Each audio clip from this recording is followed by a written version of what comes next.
नमस्कार दोस्तों, 2020 में इस साल मां दुर्गा हाथी पर सवार होकर पृथ्वी लोक में पधारेंगे। शास्त्रों में वर्णित है और मान्यताओं के अनुसार अगर शारदीय नवरात्रि पर यदि माता दुर्गा का आगमन उनके वाहन सिंह पर नहीं बल्कि हाथी पर होगा तो मान्यता है कि माता दुर्गा का हाथी पर सवार होकर आना बहुत ही शुभ और कल्याणकारी माना जाता है। जीवन सुखमय हो जाता है, भक्ति का भरपूर लाभ भक्त जनों को मिलता है। दोस्तों, इस बार नवरात्रि पूरे 9 दिनों तक मनाई जाएगी, ना एक भी दिन कम न ज्यादा, पूरे 9 दिनों तक मनाई जाएगी। मां शेरावाली की विशेष रूप से पूजा आराधना की जाएगी। शारदीय नवरात्रि का महापर्व पर इस बार 2023 में 15 अक्टूबर दिन रविवार से शुरू होकर 23 अक्टूबर सोमवार के दिन समाप्त होंगी। ऐसे में शारदीय नवरात्रि पर माता दुर्गा की कृपा पाने के लिए कलश स्थापना का शुभ मुहूर्त है। 15 अक्टूबर को दिन में 11:44 से दोपहर 12:28 तक कलश स्थापना का शुभ मुहूर्त रहेगा। तो आइए दोस्तों जानते हैं नवरात्रि में क्या नहीं खाना चाहिए और कौन सा फल खाना आवश्यक है और क्या नहीं पीना चाहिए। आज हम विस्तार से आपको बताएंगे। दोस्तों, शास्त्रों के अनुसार बताए गए भारत में चाहे किसी भी प्रकार का व्रत त्योहार क्यों न हो, उनसे जुड़े नियम का पालन करना अति आवश्यक माना जाता है, क्योंकि जो मन के मुताबिक किया जाए वह संघर्ष नहीं कहलाता। कहा जाता है कि मनोकामना को पूर्ण करने के लिए थोड़ा सा संघर्ष यानी कि तपस्या तो करनी ही पड़ती है। इसीलिए ऐसी मान्यता है कि हर पूजा विधि और सभी व्रत पूर्ण विधि विधान से किया जाना चाहिए, तब आपको व्रत का पूर्ण लाभ फल मिलता है, आपकी सभी मनोकामना पूर्ण हो जाती है। इसीलिए हर शास्त्र यही कहता है कि सच्चे दिल से अगर आपके मन में ईश्वर के प्रति श्रद्धा हो तो पूजा पाठ का सहारा मिल जाता है, और अगर मन में ईश्वर भक्ति के प्रति शंका हो तो उस मनुष्य को कई जन्मों तक सुख नहीं मिलता। भागवत गीता में भगवान श्री कृष्ण ने स्वयं कहा था, जो मनुष्य सच्चे हृदय से ईश्वर को पुकारता है तो उसका नाता उस शक्ति से जुड़ जाता है जिसे आपने सच्चे हृदय से पुकारा था। इसीलिए भागा भी कहते हैं कि सच्चे हृदय से ही ईश्वर को पुकारें तो वह आपकी हर मनोकामना पूर्ण करते हैं। कई लोग ऐसे हैं जो भगवान के सामने घंटों पूजा पाठ करते हैं तथा रोते हैं, फिर भी भगवान उनकी कभी नहीं सुनता था। दरअसल जब आप सच्चे मन से ईश्वर को पुकारते ही नहीं हैं तो भला वह आपकी पुकार कैसे सुने। दोस्तों, ये तो थी वो बातें जो भक्त और भगवान के बीच की है। अब हम जानते हैं नवरात्रों के दौरान क्या नहीं खाना चाहिए और क्या नहीं पीना चाहिए और कौन सा फल खाने से ब्लड संपूर्ण और सफल हो जाता है। नवरात्रि के दिन से जरूर खाना चाहिए। शास्त्रों में बताया जाता है कि भगवान के भोग में से आदि जरूर अर्पित किया जाता है।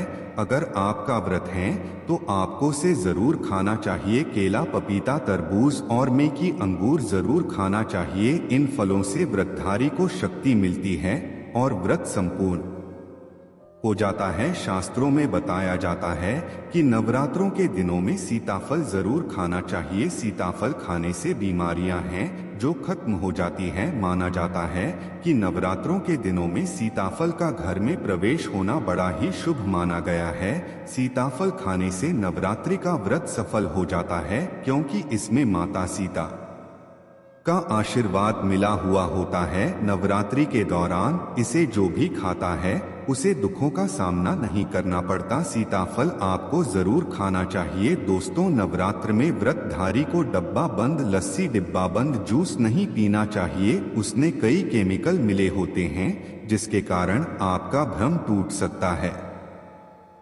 जब भी आप फलों का जूस पिए तो याद रखें उसमें नमक नहीं डालें, नहीं तो भ्रम टूट जाएगा। साथ ही साथ जूस में बस भी नहीं डालना चाहिए। फलों का सादा जूस पीने से व्रत सफल होता है। दोस्तों, नवरात्रि के दौरान सिंघाड़े का आटा या कुट्टू का आटा खाने से पहले यह देख ले आटा पुराना नहीं होना चाहिए, क्योंकि पुराने आटे में कीड़े बगैर है पर जाते हैं। जिसके कारण आपका व्रत टूट सकता है, क्योंकि यह छोटे छोटे कीड़े हमें दिखाई नहीं देते और आपके मुंह तक पहुंच जाते हैं। ऐसा आटा खाना मतलब कीड़े मकोड़ों का मांस खाने के बराबर माना गया है। दोस्तों, नवरात्रि के दौरान आप शाम के समय खाने में दही ले सकते हैं, आलू वगैरह खा सकते हैं, साबुन दाने की टिकिया बनाकर खा सकते हैं, साबूदाने के और आलू के बापट भी खा सकते हैं। कई सब्जियां तो ऐसी हैं जो नवरात्रि के दौरान भोजन में शामिल कर सकते हैं। इससे आपको एनर्जी मिले और व्रत सफल हो जाएगा। नवरात्रि के दौरान आप दूध पी सकते हैं जो आपको ताकत देगा। चाय वगैरह भी पी सकते हैं, लेकिन याद रहे हैं उसमें नमक डालें। एक बात का ध्यान रखें, व्रतधारी को पेट भर खाना यानी गले तक भोजन नहीं करना चाहिए, नहीं तो व्रत रखने का कोई भी फायदा नहीं होगा। थोड़ा थोड़ा खा सकती है। दोस्तों, नवरात्रि के 9 दिन शक्ति मां दुर्गा को समर्पित होते हैं। आंतरिक के 9 दिन माता रानी के 9 अलग अलग स्वरूपों का पूजन किया जाता है। नवरात्रि के 9 दिनों में माता रानी को अलग अलग स्वरूप के हिसाब से कुछ अलग अलग भोग अर्पित किए जाते हैं। लेकिन क्या आप जानते हैं, कुछ ऐसी वस्तु हैं जिन्हें नवरात्र के दौरान भूलकर भी माता रानी को अर्पित नहीं करना चाहिए। अगर इन वस्तुओं को आप गलती से भी माता रानी को अर्पित कर देते हैं तो आपको व्रत और पूजन का पूर्ण लाभ नहीं होगा। इसीलिए माता रानी की कृपा प्राप्त करने के लिए आपको यह जानना अति आवश्यक है कि वह कौन सी ऐसी वस्तु है जो माता रानी के पूजन में भूलकर भी नहीं करना चाहिए। तो आइए मां का जयकारा लगाते वे वीडियो को शुरू करते हैं। दोस्तों, नंबर 1, नवरात्रि के दौरान शादीशुदा महिलाओं को सफेद कपड़े पहनकर पूजा पाठ नहीं करना चाहिए। साथ ही साथ काले कपड़े भी नहीं पहनना चाहिए, इससे पूजा व्रत आदि खंडित हो जाती है।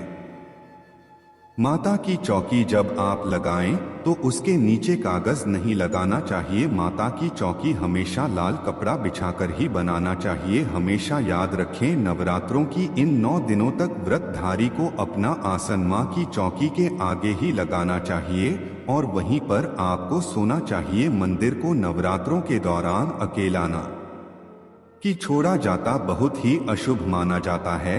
इससे दुर्गा माता नाराज हो जाती है और हमेशा के लिए चली जाती है। दोस्तों, नंबर 2, नारियल हिंदू धर्म में नारियल को समर्थित धन, श्रद्धा और सम्मान का सूचक माना जाता है। नारियल को श्रीफल भी कहा जाता है। नारियल को सुख समृद्धि में वृद्धि करने वाला माना जाता है। नारियल का हर मांगलिक कार्य में विशेष महत्व होता है। जैसे कि आप सभी जानते हैं कि माता रानी के कई मंदिरों में नारियल से बलि भी दी जाती है और माता रानी के पूजन में नारियल का इस्तेमाल हम सभी करते हैं। खासकर कलश की स्थापना नारियल से ही की जाती है। माता रानी के भोजन में हम नारियल इस्तेमाल करते समय कुछ गलतियां कर बैठती है। दोस्तों, नारियल कई प्रकार के होते हैं, एक हरा, दूसरा सूखा जिसके अंदर पानी होता है। जिनसे नारियल के अंदर पानी होता है। माता रानी के पूजन में सदैव पानी वाला और जटा वाला नारियल ही इस्तेमाल करें। नारियल पूर्ण होना चाहिए। नारियल चटका हुआ जात होता हुआ नहीं होना चाहिए, क्योंकि साबुत नारियल ही पूर्ण और पवित्रता का प्रतीक होता है। साबुत नारियल ही सुख समृद्धि का प्रतीक होता है। साबुत नारियल को श्रीफल जाने की मां लक्ष्मी का फल कहा जाता है। नवरात्रि में माता रानी के कलश की स्थापना करते समय जटा वाला यानी पानी वाला नारियल की कलश पर स्थापित करना चाहिए। साथ ही यह ध्यान रखना चाहिए कि नारियल को सदैव कलश के ऊपर लेटा कर रखना चाहिए। घट स्थापना करते समय कभी भी नारियल को खड़ा करके नहीं रखा जाता है।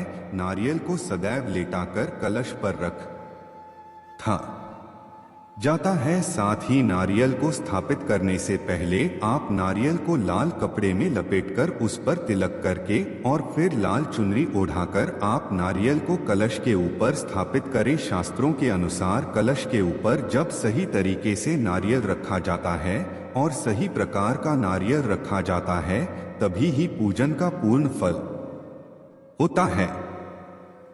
यह भी ध्यान रहे कि महिलाएं माता रानी को नारियल अर्पित कर सकती है, लेकिन कभी भी माता रानी के सामने नारियल को भूलकर भी न तोड़े, क्योंकि नारियल बीज रूप होता है और स्त्रियां बीज रूप से ही शिशु को जन्म देती है। इसीलिए कभी भी महिलाओं को नारियल नहीं तोड़ना चाहिए। दोस्तों, नंबर 3, लौंग। लौंग हम सभी माता रानी के पूजन में इस्तेमाल करते हैं, लेकिन लोगों का इस्तेमाल करते समय एक बहुत बड़ी गलती कर बैठते हैं। हमेशा ध्यान रखना चाहिए कि माता रानी को सदैव कोई वाली लौन ही अर्पित करना चाहिए। जिन लोगों के ऊपर फूल नहीं होता या फिर जी के पीछे लकड़ी की डंडी नहीं होती, उसको आप माता रानी के पूजन में भूलकर भी इस्तेमाल न करें। कोई वाले लोगों को ही माना जाता है और माता रानी के पूजन में को भी अपूर्ण वस्तु, कोई भी खराब वस्तु या टूटे हुए अक्सर इस्तेमाल नहीं करना चाहिए। इसीलिए सदैव पूजन में कोई वाली लौन का ही इस्तेमाल करें। दोस्तों, नंबर 4, तुलसी के पत्ते अर्पित नहीं करना चाहिए। माँ दुर्गा की पूजा में तुलसी पत्र का इस्तेमाल करना वर्जित माना जाता है।